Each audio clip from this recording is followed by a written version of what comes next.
Hey Coyote Nation, happy Monday to you. Hope you had a great sports weekend and come through it all rested up and ready to go for another week of fun and frivolity, right? It was an interesting sports weekend. We had the start of the NASCAR season with the Daytona 500. Man, I tell you what, it took forever to finish that race, didn't it? I mean, the final 10 laps took like an hour and a half or 2 hours. They kept crashing each other out. One of those crashes with 9 laps to go took out 21 cars. But congratulations to Denny Hamlin, who gets his second Daytona 500 win. And really a special win for Joe Gibbs Racing. They finished 1, 2, 3, by the way. But really a special finish for them, special win for them because Coach Joe Gibbs lost his son J.D. last month, had a neurological disease and it killed him apparently. So it was a really special win for Joe Gibbs and for the entire team to be able to do that. So congratulations on that. We also had NBA All-Star Weekend. Does anybody really care about that anymore? It seems like the All-Star games are just going south, right? I mean, the NFL's Pro Bowl, nobody really watches that or cares about that. Same thing with the NBA and the NHL All-Star games.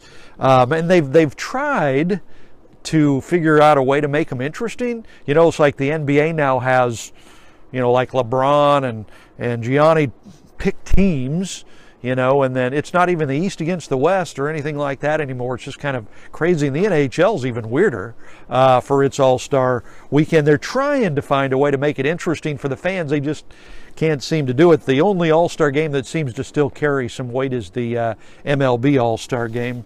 Of course, the host of the World Series goes to whoever wins that, so that's kind of interesting. So on this day in sports history, the Red Sox in 1909, right?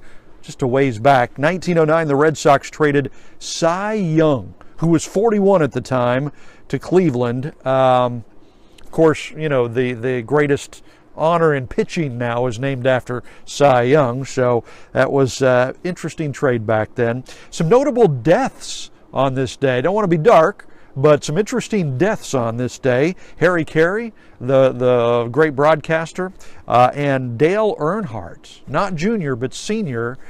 He died in a crash, of course, at Daytona 500. That was in 2001. It's hard to believe it's been that long already. The quote of the day comes from another great pitcher, Sandy Koufax of the Dodgers, who said, "I became a good pitcher when I stopped trying to make them miss the ball and started trying to make them hit it." Sandy Koufax. Speaking of baseball, spring training continues for the Cardinals and the Royals. The position players showed up over the weekend, joining the pitchers and catchers. So they'll continue spring work throughout the week, and their first games come next weekend. So we're getting closer and closer and closer. We're inching along. Also, congratulations to the Lebanon girls wrestling team. They won the state championship over the weekend, the first ever girls wrestling state championship in Missouri. And the boys and girls basketball teams are now moving into district tournament play. So several of the local teams will start district tournament action today, some more tomorrow, some will start next week, some of the bigger schools next week. So we'll try to keep you updated on winners and losers and schedules and stuff like that in our Renegade Radio Sports Updates on 107.9 The Coyote. Hope you're joining us. Great radio station, great music, great personalities.